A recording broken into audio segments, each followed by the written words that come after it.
What was that about? Hi, welcome back to the channel. My name's Matt, and today we're going to be doing a review of this, my 2019 Lexus IS300h. So let's go for a drive and I'll tell you what my thoughts are about this car after about 10 months of ownership.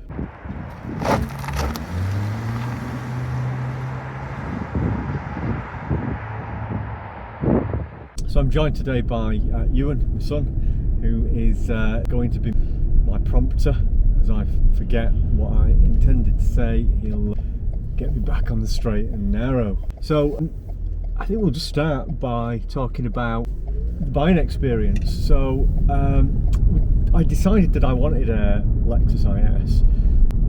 I've just always been a fan of the car, even from previous generations. I just think that Lexus were doing something different in the compact executive saloon niche. What I really liked when they released the 2013 IS, which is the pre-facelift of this model, I just thought that was such a good looking car, and I think it's just aging really well. So I decided that that was the car that I wanted, but getting hold of one was really difficult. Gosh. Just pulled out on somebody there, and as we'll come to later, the performance is pretty reasonable.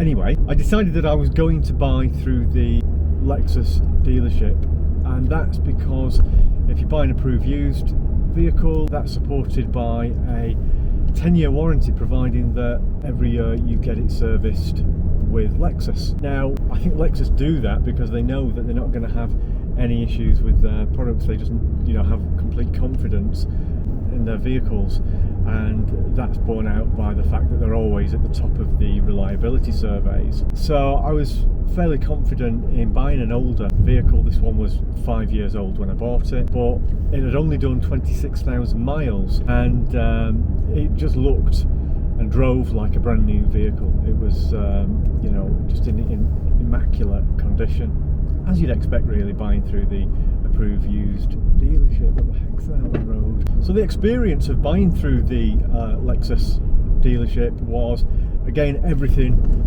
that I'd been led to believe that it would be. Lexus Stoke were the garage that I bought this from, and they were excellent. Joe, the salesman that I dealt with, was brilliant.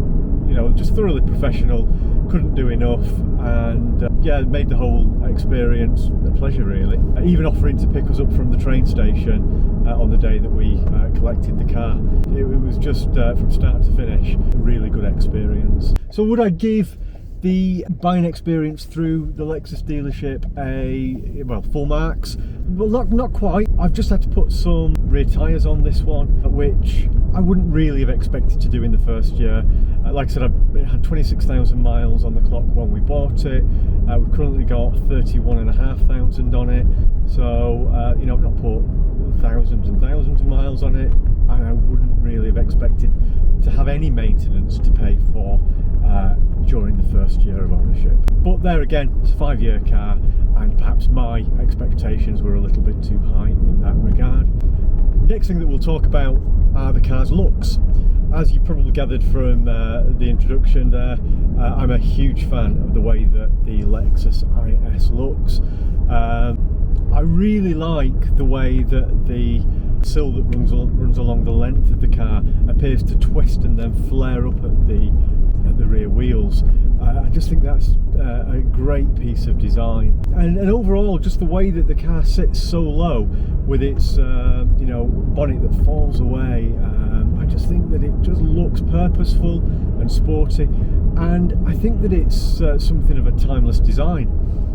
Even when I see the previous generation IS, I still think that they look well, and I really think that this car is aging just as well as the previous model. I don't think it looks that dated. Yes, with the shift to light bars on the rear of cars, maybe the back quarter looks a little bit dated and belies the car's age, but overall I just think that it's a really good looking car. So as for the performance of the car, so the car's powered by a 2.5 litre 4-cylinder engine that's mated to an electric motor in the tried and tested Lexus Toyota hybrid setup. That's good for 220 brake horsepower, and 221 Newton meters of torque. And you'd never call it, you know, quick, but if you put your foot down, which I'll do in a second when I've gone around this bend, you know, I'm at 40 now, you get a little bit of pushback, and I'm at 65 there, so it's quick enough. You're left feeling that the chassis could definitely handle a bit more power. I really wish that they'd put the 450h plus, sorry, the 450h engine in this. I think that would have been an absolute rocket. And it, yeah, just the way that the car handles, it always feels like it's ready for a little bit more. But overall, I'm really happy with the performance in this car. I think that it's perfectly adequate. It never really feels underpowered. It's absolutely fine when you're fully laden going on holiday. You know, it never feels that it's struggling in any way. It's quite spirited. It's good fun around the corners.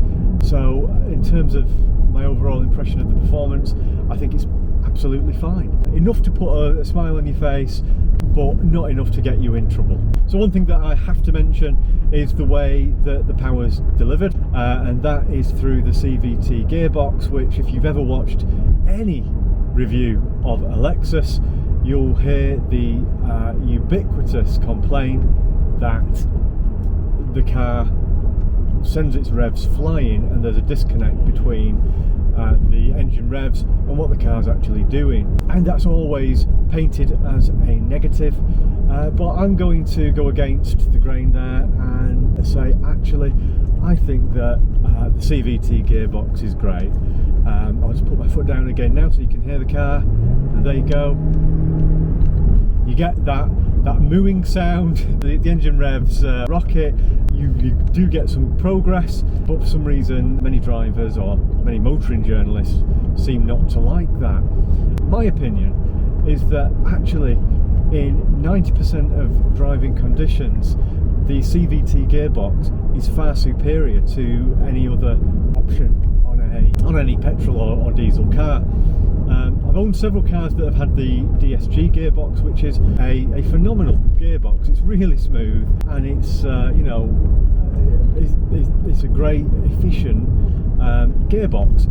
But the number of times that I've been caught out at roundabouts where you plant your foot down and it struggles to find the right ratio, that is a common experience in DSG gearboxes. There's also always a little bit of vibration that makes its way through the cabin. Changes are perceptible when it's changing gear ratios, whereas in a CVT you have none of those issues.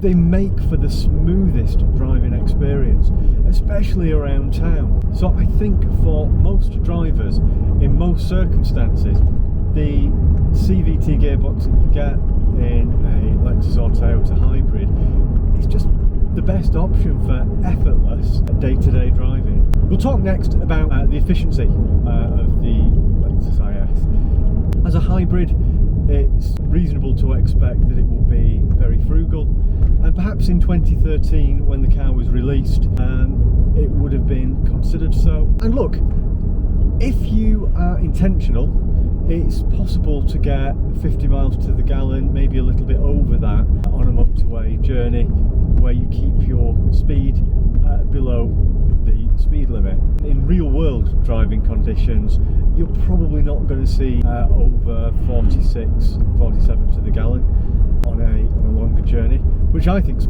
perfectly reasonable for this kind of car and for the performance that you get. Around town, again, I would imagine that on a slow, traffic snarled commute into a town centre, you'd probably do really well, you know, mid-40s. But typically if you're driving a little bit spirited around town, you'll probably be looking at mid-30s. Again, I think it's perfectly reasonable for the kind of car that it is. So the economy is it's reasonable. It's not astonishing, and an equivalent diesel executive would probably get you much better MPG, but it won't be anything like as refined. Turning to the car's practicality, you know, this probably wouldn't score particularly highly. It's a sporty exec. You've got a huge drive tunnel going throughout the cabin, which means that it's really only ever good for 4 passengers. There's not a massive amount of storage space, and rear legroom is okay, but it's certainly no Skoda Octavia. But what it lacks in practicality, it more than makes up for in comfort.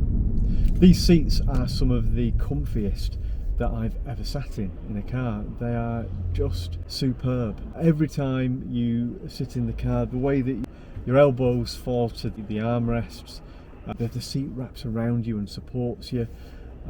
Everything's just where you want it to be. It's a really driver-focused cockpit. It's just quite a special place to be. This is the sport trim, so it doesn't have the full leather. It doesn't have the electronically adjustable steering wheel or the memory seats that let you out of the car and then when you get back in, revert to your memorised position. You don't get any of that, but it still feels really special. Every time you get in it, you feel good and you look forward to the drive that you've got ahead of you.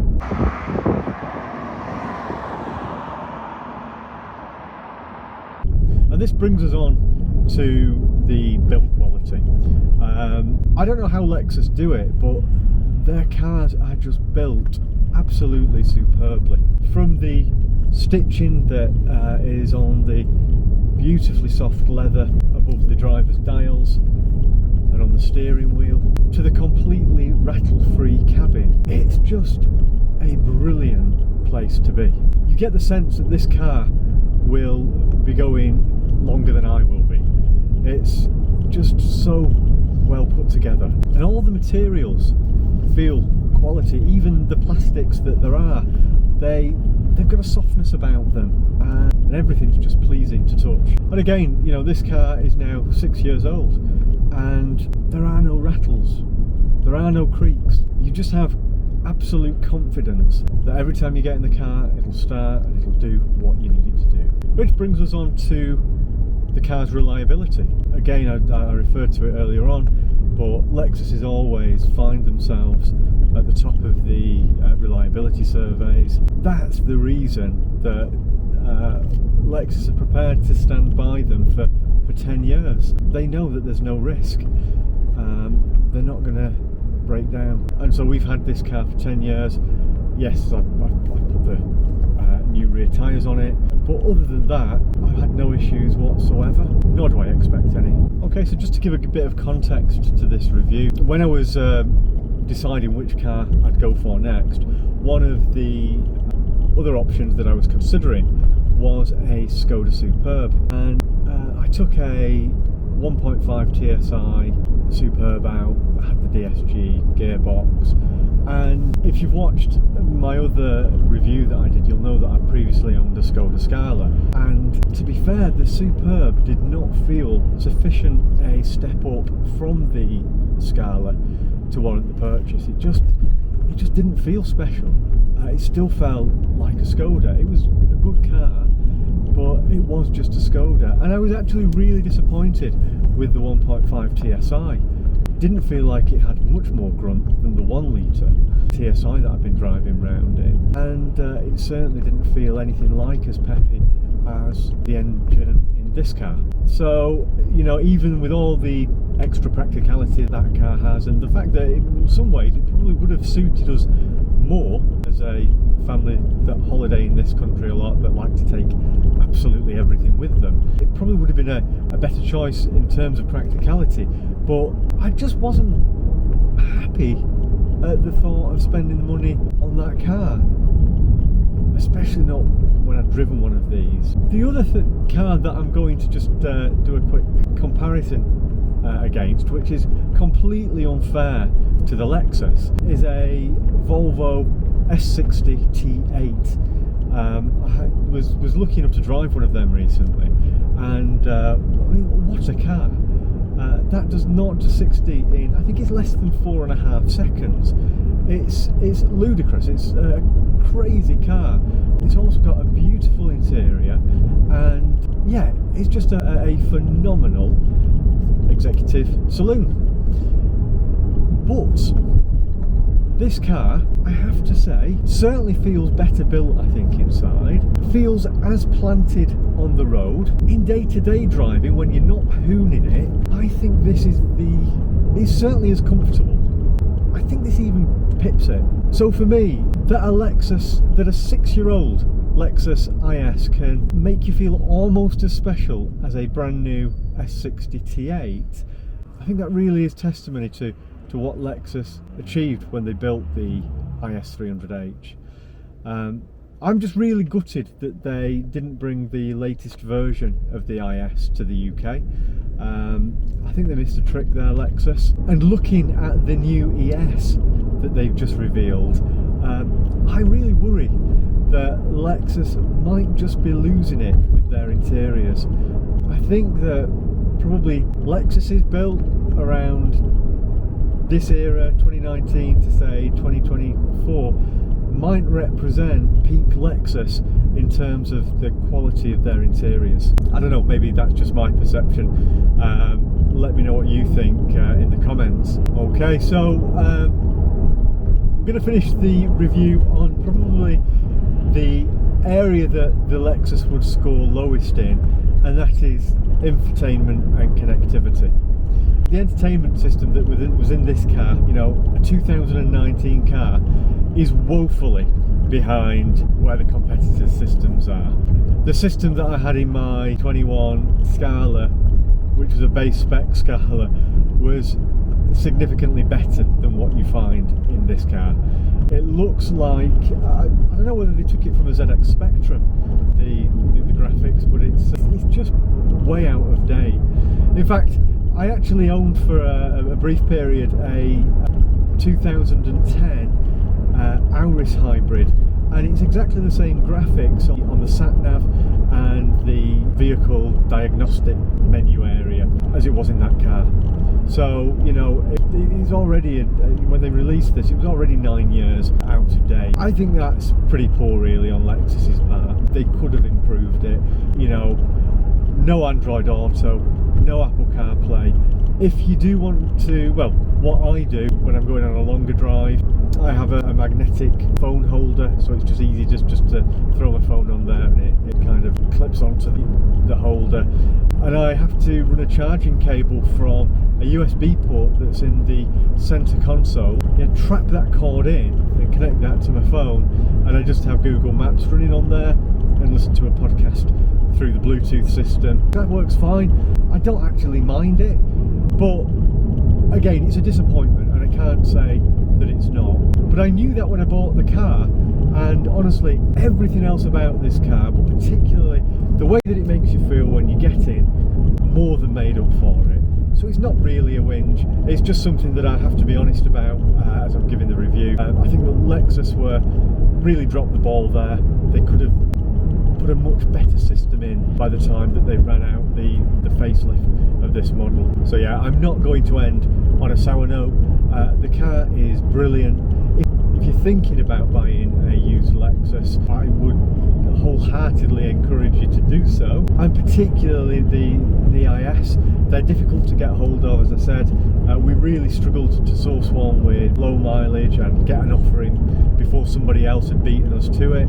They do seem to turn over pretty quickly at the dealers. They're keeping the money quite well, but the car that you get for the money is brilliant. What did we pay for this? About 18.2, I think. What can you buy for 18,200 these days? You know, I think a Yaris is now knocking on 30 grand. New car prices are crazy. Why everybody isn't driving around in a 5-year-old Lexus with the security of a further 5 years warranty, I just don't know. I think that is the hack, the motoring hack that maybe people aren't aware of. So I think that wraps it up for this review. If you've watched it to the end, thanks for staying with it. What do you think? Do you own one of these cars? Are you thinking about buying one? Please do let me know in the comments.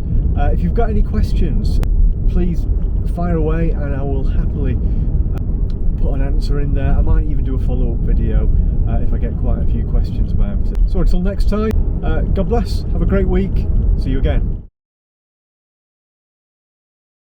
My voice changes. Why does it change when I start trying to talk to the camera? Because it's unnatural, isn't it? It's unnatural, but why? Why? Why should it be unnatural? Make it natural. Make it natural. Let's make it natural.